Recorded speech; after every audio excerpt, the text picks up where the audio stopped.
Hello everyone, it is Joe here from Omnipoke, the channel that brings you guys everything Pokemon. If you're looking for PTCGO codes, including the stuff from Fusion Strike, make sure you go ahead and check out the Potown store. You can get a 5% discount on your order using that code Omnipoke.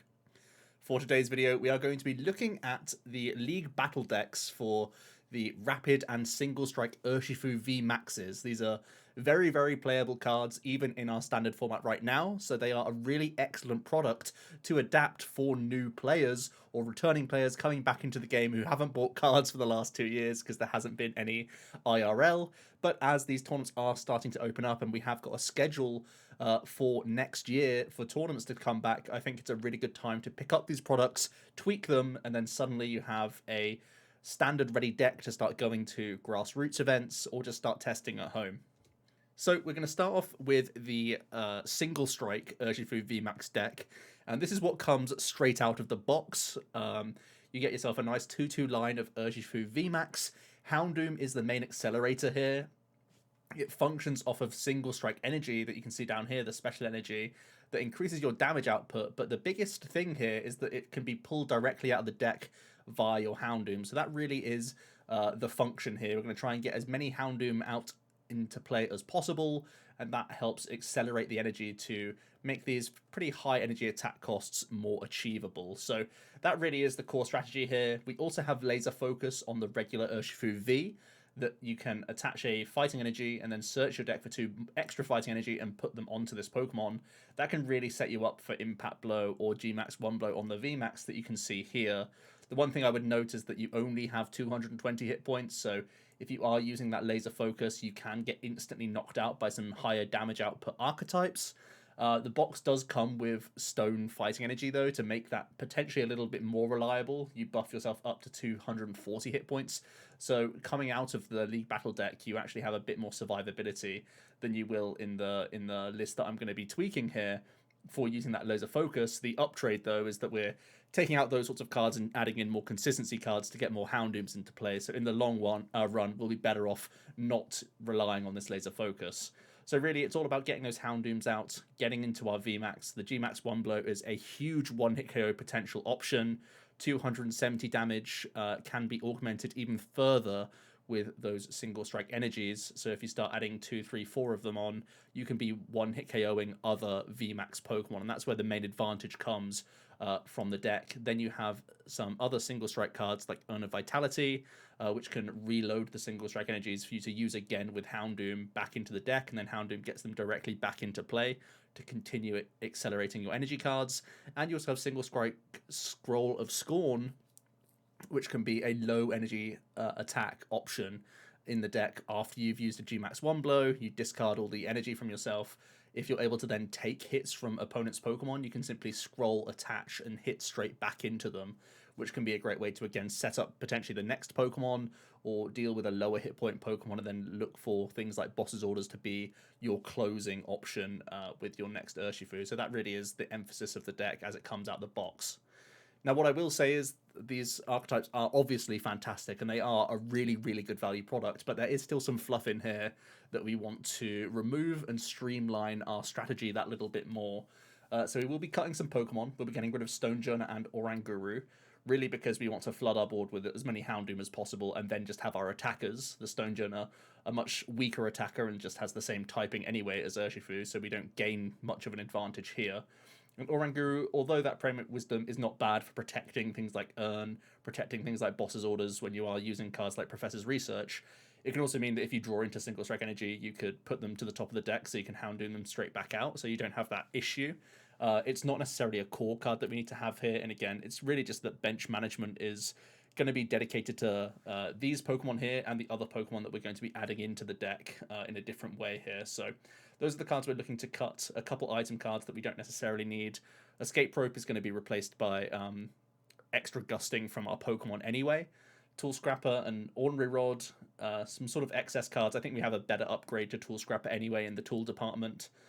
We have Scroll of Scorn, which I'm actually taking out of the list. I think oftentimes relying on your opponent not taking a knockout and hitting into you for the Scroll of Scorn to get full activation is pretty hopeful a lot of the time, especially because we are damaging ourselves with the Houndooms. We put ourselves into range of a lot of other people's attacks sometimes. So it's really used as a high risk, high reward, like one hit KO option. So the scroll is unreliable, really, to get working in the right situations. Ordinary Rod we can cut because, again, we're putting in excess Pokemon in its place instead. Tool Scrapper is going to be a Tool Jammer instead. And yeah, Bruno is a less powerful supporter card than just playing more Marnies, basically. And we are also going to be changing up these energy counts. So yeah, 18 cards are going to go from the list. Let's look at what we're going to do in terms of upgrades. The biggest one really is Umbreon VMAX. Umbreon provides a great ability here. It allows us to switch our opponent's active with one of their bench Pokemon. It gives us a lot more control over the board. It means we can take easy prizes when we need to. If we can't reach one hit KOs with some of our stuff, we can be defensive and try and stall with this ability. Or if we do have our one hit KO options set up, you can make sure that Dark Signal is working in your favor. At the same time, we gain some great type coverage because you can also attack with this Umbreon V and the VMAX, both very helpful, because there's a lot of good Dark weak Pokemon in the game right now. The Fusion Strike Mew, VMAX's flagship card and very, very powerful. There's also Shadow Rider Calyrex and Dragapult, so a good number of Dark weak Pokemon. Umbreon really does offer a lot of benefits here, and it's just very good in general as a backup attacker to the Urshifu, which isn't quite as expensive to attack with and doesn't discard, so it just sort of sits in play and lets you build energies on the bench with your Urshifus that little bit better, so that really does help the deck quite a lot. And from there, just because we are a setup deck, we just want to reliably get these Pokemon into play. So we're going to have Capture Energy in here to get more Hound Hours out in the opening stages, same as Great Ball, really. And we are going to add a Crobat V in here just to give ourselves extra Ball Search outs to draw some additional cards, especially in the opening turns where we really want to go wide with our Hound Hours if possible.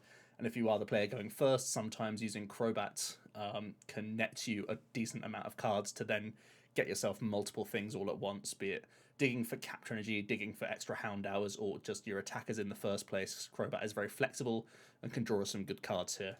So this is going to be the list post the cuts, and here are the additions on the right-hand side. As I said, Capture Energy comes in for the Stone Fightings, just gives us extra access to Hound Hour. We've gone all the way up to the 4 Houndoom because it's always useful, and you can always use Tower of Darkness anyway to discard any single strike card from your hand and draw 2. So having excess Houndoom never really is an issue. You can still get value out of them from the stadium and draw you some cards. The Scrapper has become Tool Jammer. The reason why we prefer Tool Jammer is that if we see it in our opening turns, we can at least put it onto one of our Pokemon before we use a card like Professor's Research, which we are often going to be using to churn through the deck to draw into more Houndooms, draw into Urns, draw into energy attachments, those sorts of things. So yeah, and yeah, the Umbreon becomes a great secondary attacker to the Urshifu. We have added an extra Urshifu V in here, just thickening that line that little bit more to have it more reliable as a starting option. And Umbreon then becomes the secondary attacker. It's not necessarily a cheap card, these Umbreons, to get, but this is pretty much one of the best decks in the game right now. I would say second probably only to Mew. So you're playing what is likely the second best deck in the game right now out of one product and then a few upgrades in terms of buying V and V Maxes, and that's really not too shabby at all.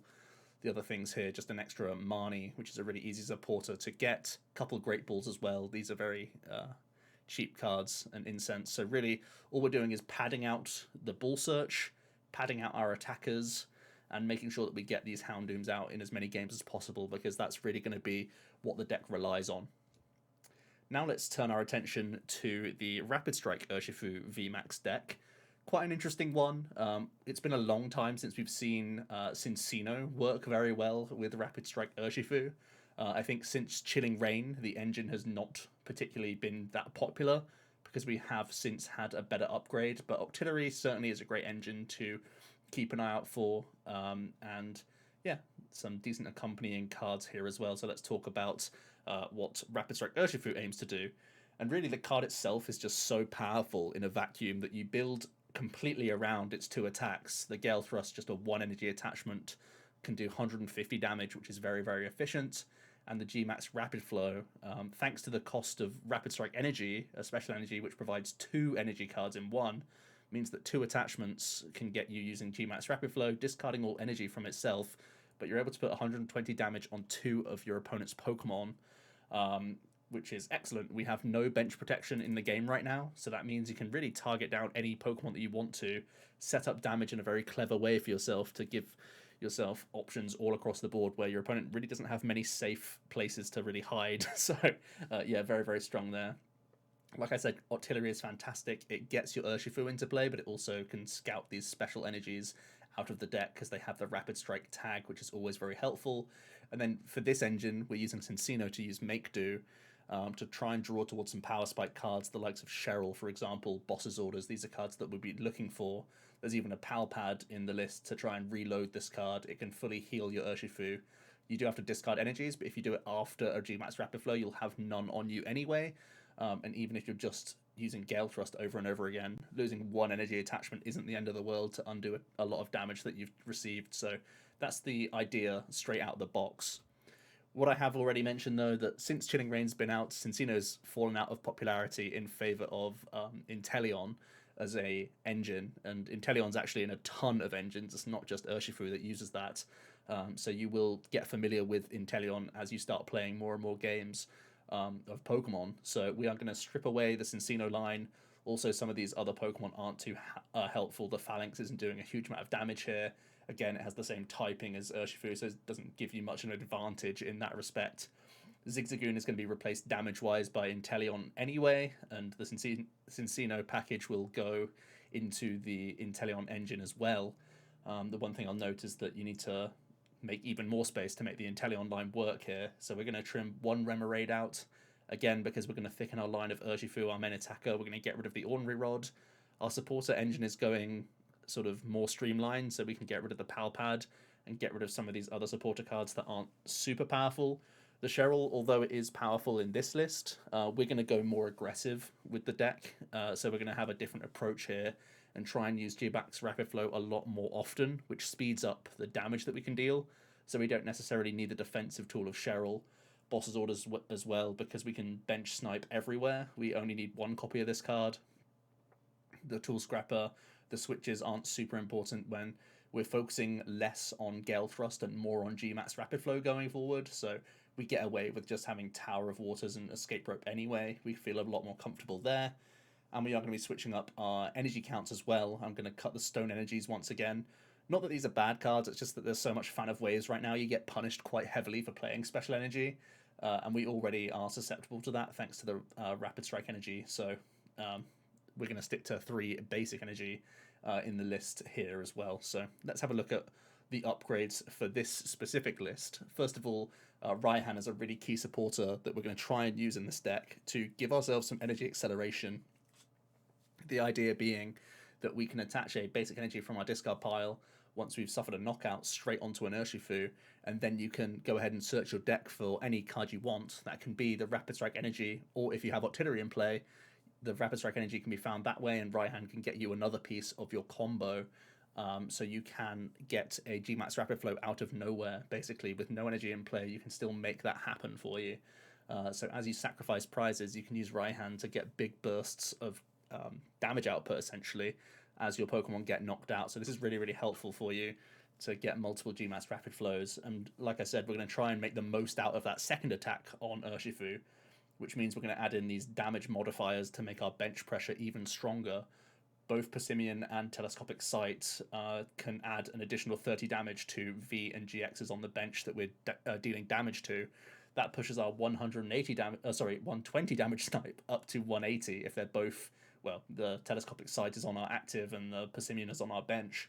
That's a very, very handy buff. At the same time, we have Quick Shooting Inteleon, which can deal even more damage. Once during a turn, you can put 2 counters on one of your opponent's Pokemon. So again, that helps add up our numbers on a lot of different targets to deal a huge amount onto multiple Pokemon, be it tons of 1 prizes that we're trying to deal with, or double down into these GX Pokemon, these V Pokemon with our Telescopic and our Persimmon to take multiple prize turns, which is very, very cool. And Inteleon is just consistent anyway to result in cherry pick a ton of these supporter cards and other like ball search cards for us when we need to. And even Sobble is very, very good in the deck because Keep Calling allows us to get Rapid Strike Pokemon into play, 3 of them, and that includes our Urshifu and our Remoraid. So it gets basically every basic in the deck via that one colorless attack cost. So that could even be the Rapid Strike energy if you need to. But it means our opening turns can be very safe with these early Sobbles. And even if our opponent knocks out a Sobble, we have the Raihan potentially open from that turn onwards to start spamming with Urshifu to get lots of rapid flows rolling over and over again. So here is the final list. You can see the additions on the left-hand side of the screen here. From Fusion Strike, we have added one Basculin. I really like the Swarm the Wound option here after you've used a Gale Thrust specifically, or if you've gone for a Rapid Flow onto some benched Pokemon that then become active. The Swarm the Wound can easily finish off these VMAXs because it does 30 plus 10 for each counter they already have on themselves. So if you set up numbers with the Urshifu, the Basculin becomes very helpful, and it also is a great activator for your Raihan. They probably want to deal with your Basculin, and even if they won't, you can set up a board state where you only have single prizes in play. So even if they are using their own boss's orders, they only take one prize card. Then you can like make Raihan plays. Obviously, they could like try and gust up the Urshifu itself, but it's something they just hit into, and then Raihan's not really live anyway. So yeah, those are the things you could try and go for, which I think is really cool.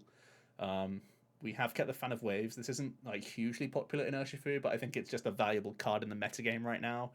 Can be a small defense against Mew and at least force them to have things like a lesser Sparkle, which I think can give you some small percentage points here and there. So yeah, a pretty straightforward Urshifu list overall. You have that low fighting energy count, but you do have Energy Search, which you can use Drizzle for, and you have a 2/2 Octillery, which can get the Rapid Strike energy. So even with a low amount of energy physically, you have a lot of searching options for these sorts of cards, which I think is just very good in general. And yeah, overall, very, very solid list. There is actually one other way that has become popular to play Urshifu. So sticking on the Rapid Strike train, instead of relying on Raihan, we can instead go towards Water Energy and Melanie in the list as an alternate means. Now, we're still going to have the Passimian, Telescopic, and Inteleon engine, but we are going to make some additional cuts here where we take out all the fighting energy, basically all the supporters, apart from we're keeping one Marnie 2 research. The rest are going to go because Melanie becomes the new focal point of the deck. And we want to open up those same slots. This time, Fan of Waves is additionally going to get cut just for more spaces here for some other options. So it's strange that you're buying a 60-card deck and cutting 31 of the cards, but I still feel like that could be decent value for you because you are still getting the Octillery, the Urshifu, the Rapid Strike Energy, and a good amount of the Ball Search cards that you do require here. So the additions this time around is still going to be that Basculin coming in. The only other Pokemon that's new is Crobat V comes in, mostly because we are more combo based and we have more potential to go very aggressive with the deck. If we make some plays, for example, if you can quick ball away a Water Energy for Crobat and then dig for Melanie, you could even use attacks like 100 Furious Blows turn 1 going second, which deals 150 damage, which is really fast and aggressive pressure. So I think that Crobat enabling those options that little bit more is pretty interesting to think about, actually, and I think is certainly a valid include here to give you some extra just draw potential. There's also an Echoing Horn which has come into the deck because we can hit the bench anywhere we like, and we've actually don't play Boss's Orders anymore. Using an Echoing Horn can be used in a separate way, almost like an item version of Boss's Orders, because you can grab a Pokemon back from the discard pile, put it straight into play, and then just immediately snipe it for the prizes that you want to. This can be a great way to, again, be a closing option. So I think the Echoing Horn is a really, really nice addition to the deck to give yourself some extra pressure in situations where your opponent is trying to make the prize race difficult for you. You can swing it back in your favor with Echoing Horn, a ton of ping damage, Telescopic Sight, and Passimian. You can make it still work in your favor. So the deck very much becomes, I will Rapid Flow every single turn as soon as turn 2, and that's really the play here. The only really exception would be trying to weave in that Swarm the Wound from Basculin. Again, just giving up the one prize isn't really detrimental to you in a lot of race situations because you leave so few easy prizes in play a lot of the time. So yeah, that is going to be the alternate option with Urshifu. I do believe this list is much more difficult to play, which is why I showed off the Raihan list first. because that is much more forgiving when you're not hitting your combo. You can at least be doing Gale Thrust a little bit more reliably. So this one is kind of more advanced, I would say, and does require more cuts and some more changes to the list. But I think this has a higher ceiling in terms of where it places in the metagame. I would put this probably in the top 5 of decks in the game right now, with the Melanie approach, and maybe the Raihan basic energy approach falls a little bit less than that, probably still within the top 10, I would say. But it's just an easier to play list to get your head around it. So if you are truly a beginner, you may want to start with that fighting energy list and then have this Melanie approach in the back of your mind. Maybe play it online first a few times and then figure out if it is something that you want to commit to in paper as well. So yeah, let me know your thoughts on how to upgrade these League Battle decks. I hope this was a helpful video to you, and I'll be back with another video tomorrow. So cheers.